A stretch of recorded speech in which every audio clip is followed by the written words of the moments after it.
Hello, my name is Ross Haber and I want to thank you for checking out my first tutorial video on audio and mixing concepts. In this video, I'm going to show you how I like to pan tracks when I mix. Except for rare occasions, I like to pan every single track to one of three places: straight down the center, hard left, or hard right. This concept is commonly referred to as LCR panning. Additionally, I'm going to go over what the stereo field is, what the phantom image is, and how pan pots work to create the phantom image. Now, I have found that most people do not accept or find it hard to accept the concept of LCR panning and always debate me as to its legitimacy. I mean, I understand, I get it. Most people have been taught to use the pan pots to fill up the entire width of the stereo field. This includes me as well. I mean, every music production class I've taken, every book I have read, and every video tutorial I have seen on mixing and panning have always said the same thing. And when you think about it, the logic of it makes perfect sense. Pan instruments all across the stereo field. So for quite some time, I panned my tracks just like that. Some instruments went right up the center, others slightly left, others halfway right, etc., etc. Then I was introduced to the concept of LCR panning by Graham Cochran at therecordingrevolution.com and decided to give it a shot. And let me tell you, it has done wonders for my mixes. So what I hope you will learn from this video is that there are different approaches when it comes to panning. LCR panning works for me, but it may or may not work for you. I hope that you will, at minimum, give it a try. If it's not for you, just go back to what does work for you. Remember, there are no rules when it comes to mixing. I'm not saying that my way is the correct way of doing it and yours is wrong. I'm just trying to show you my preferred philosophy so that you can see a different approach. So let's go ahead and get started. Before we jump into LCR panning, I want to go over some basic concepts of how stereo works. You probably already know most of the stuff, so I'll try to run through it as quickly as I can.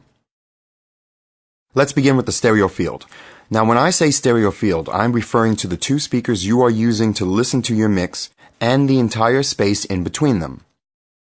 The space in between your two speakers is what provides us with the stereo effect that we love so much. The foundation behind that stereo effect is what is known as the phantom image. The phantom image is that sound that's hovering in between the two speakers of a stereophonic system.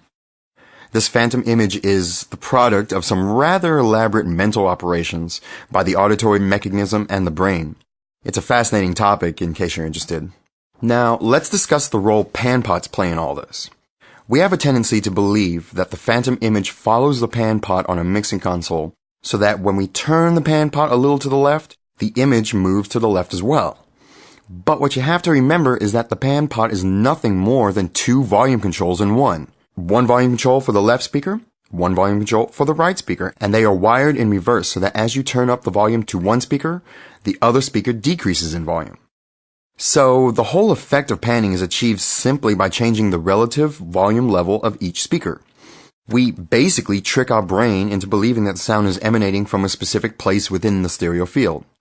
For example, if you are listening to this video through a pair of speakers, you will notice that my voice appears to be coming from straight ahead of you.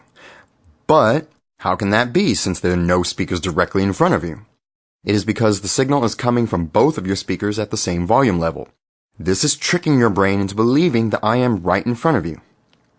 When dealing with the stereo field, just remember that it's all smoke and mirrors. It's all magic tricks. The reality is that regardless of where you might pan the tracks in your mix, there is ultimately only two places the sound can go: the left speaker and the right speaker. Now that you understand how panning works, let's take a closer look at LCR panning. LCR stands for left, center, and right. And just as you would expect, that means that each pan pot has only three positions that it can be in: hard left, dead center, or hard right. Now the concept of LCR panning stems from vintage mixers of the 60s and 70s. Mixers like the API 1608, the Neve EMI, and the RTW12 all were designed with switches, not pan pots, but switches that could be only in one of those three positions. LCR panning was widely used by mix engineers. In fact, the chances are pretty high that every single hit classic song that you can possibly think of was mixed using LCR panning.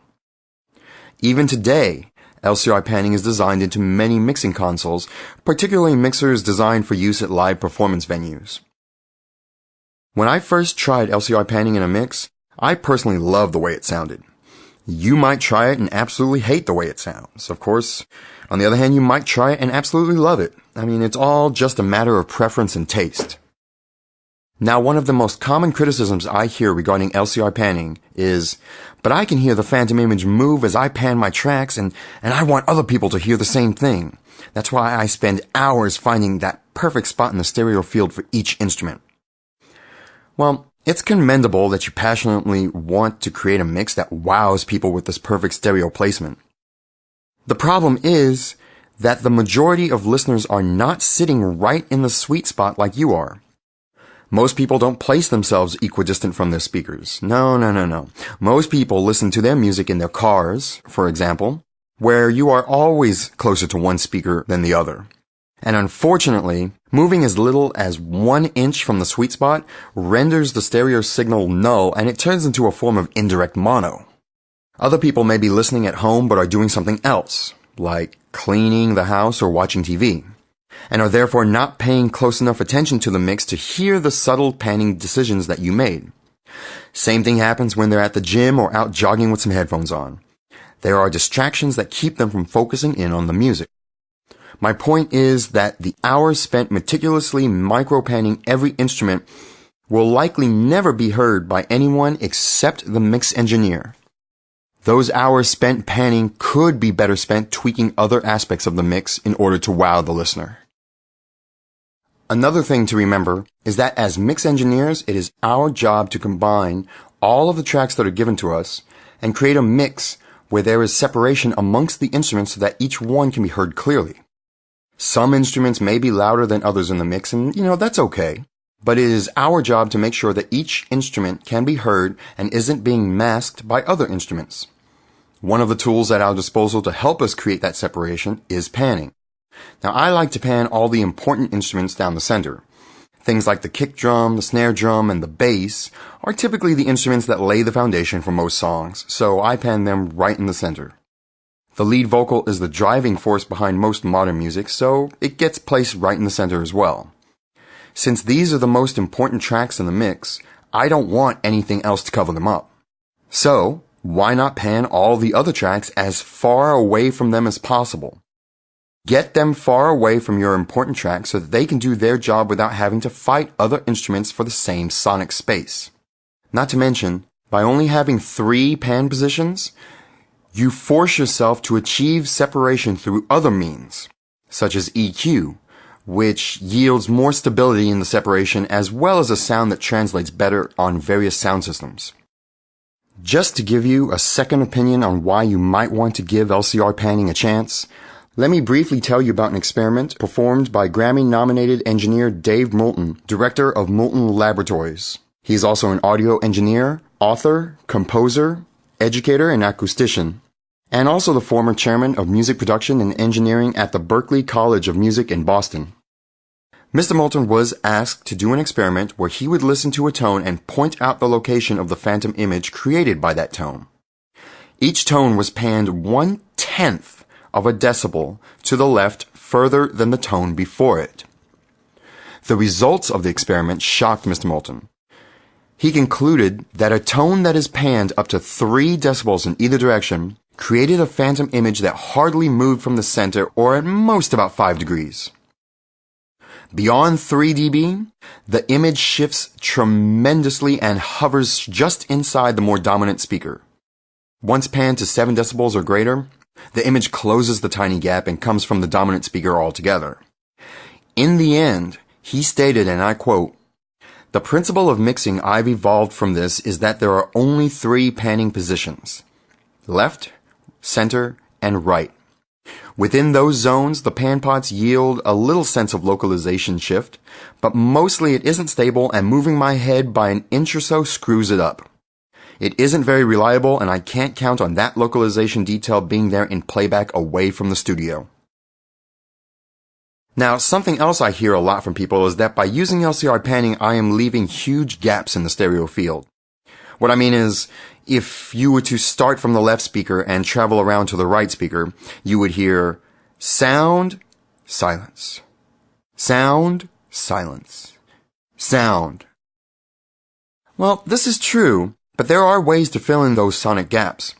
One of those ways involves the use of delay lines, which can fill in the mix and are much more stable and reliable than pan pots, but that will be discussed in another video.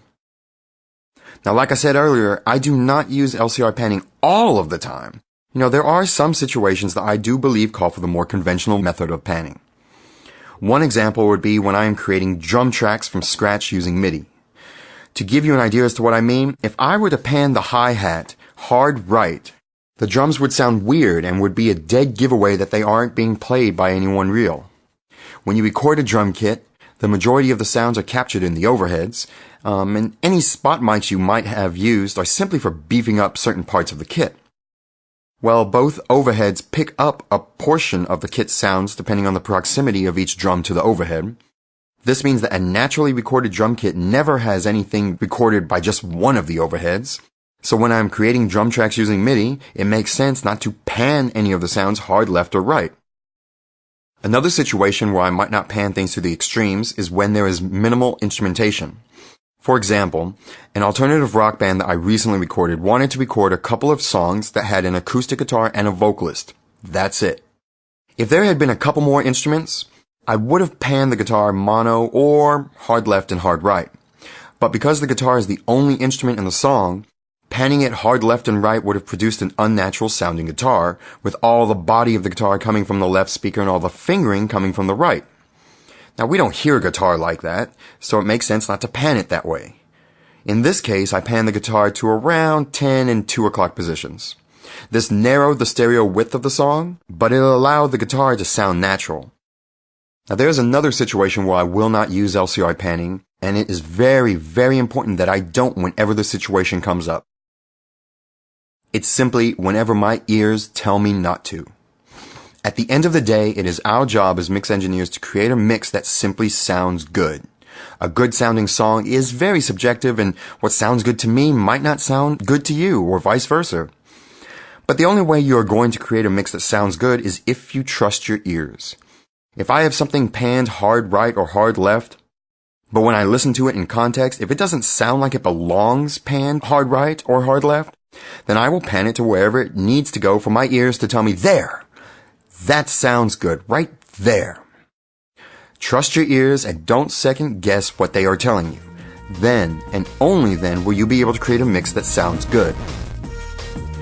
Well, that's going to do it for this video, folks.